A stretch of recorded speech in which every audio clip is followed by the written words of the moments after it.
Parallèlement à la réorganisation économique, les années 50 ont vu une réorganisation sociale avec l'introduction du système Sangbun.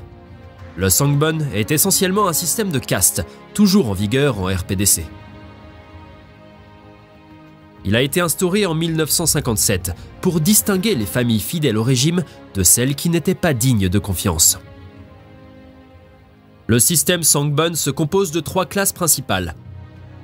Le noyau représente environ 28% de la population et se compose des descendants des résistants et des révolutionnaires d'origine, des soldats morts à la guerre et des familles paysannes traditionnelles. Ce groupe est considéré comme le plus loyal et le plus digne de confiance. Ils resteront des alliés jusqu'au bout.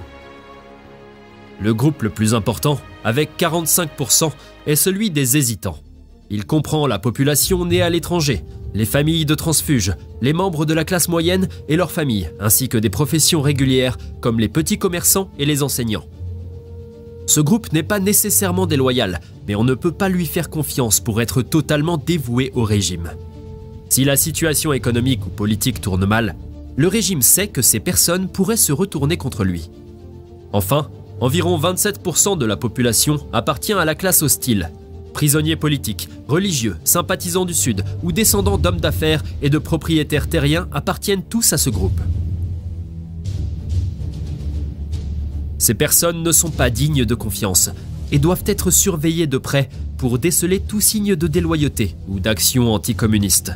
Chaque Nord-Coréen est classé dans l'une de ces classes, puis dans l'une des 50 sous-catégories qui la composent.